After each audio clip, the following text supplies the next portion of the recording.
struggle to get what I wanted to say in 5 minutes, but I'll certainly have a stab at it. I'm focusing principally on the assertion that there is a need for a ban on conversion therapy, including conversion of trans people. And I want to look at this through a slightly different lens.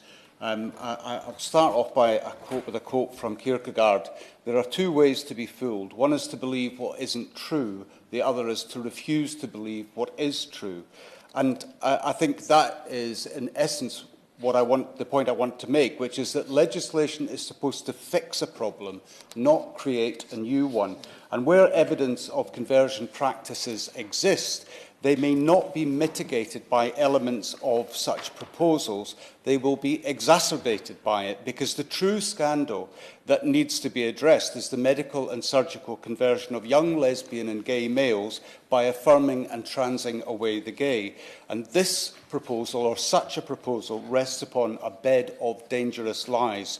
And it's but one part of an assault on the sex-based rights of women, lesbians, gay men and bisexual people.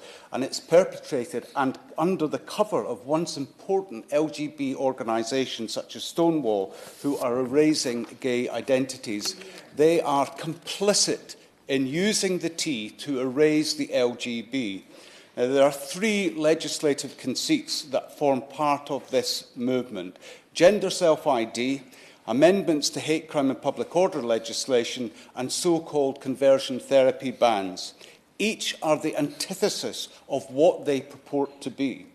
Self-ID is not about equality, it is about promoting supremacy.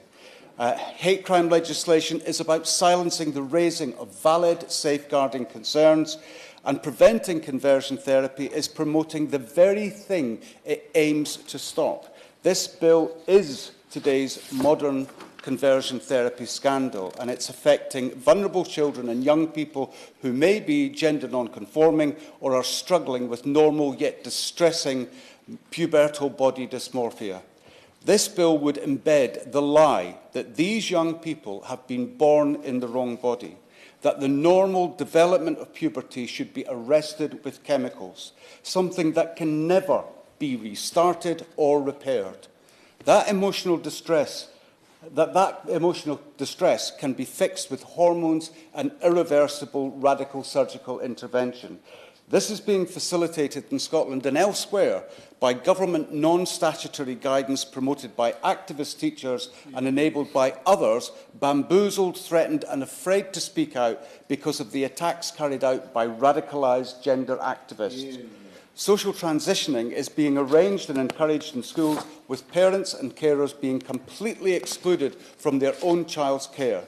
The NSPCC recognised this as a form of grooming, stating, "Groomers may introduce secrets as a way to control or frighten the child.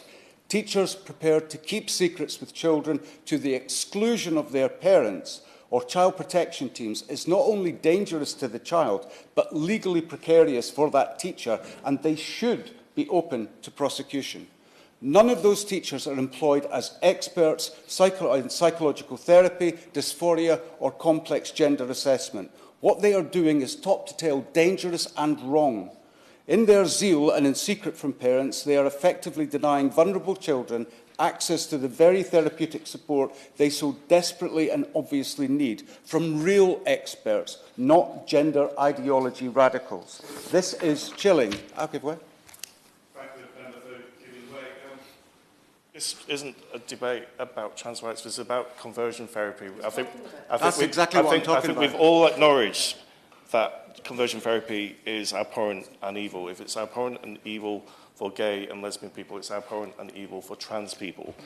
So I think how this conversation keeps on denigrating to anti-trans is just not listening wrong. to me. So what do you think on that point, that actually conversion therapy is evil and just needs banned? Yeah. I can't really respond to the honourable gentleman constructively because he's obviously not listening to the points that I'm making. When I was a young lad, you might have to stretch the imagination here, I was a very pretty boy. And in the 1970s, I had long hair and flared trousers, and I was often confused for a girl. And so the question that I'm struggling with is is it possible that I would have been open to this form of conversion therapy and would not have become the successful, happy gay man that I am today? And I can only conclude that, yes, that could easily have happened to me. We've had plenty of struggles growing up in Section 28. My friend from Edinburgh South West and I both attended the first ever Pride event in Edinburgh at Lark in the Park. You know, we have faced these struggles, and now we are facing them once again. And I am absolutely exhausted of listening to people using my history and my struggle against me when I am attempting to stand up for the rights of young LGBT people to protect their futures.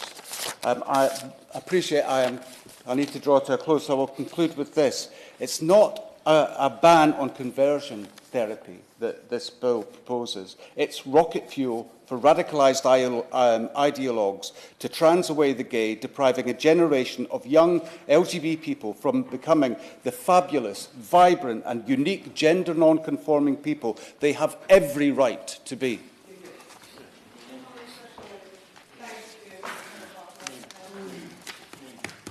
Honoured to serve under your chairship this morning, and I thank my honourable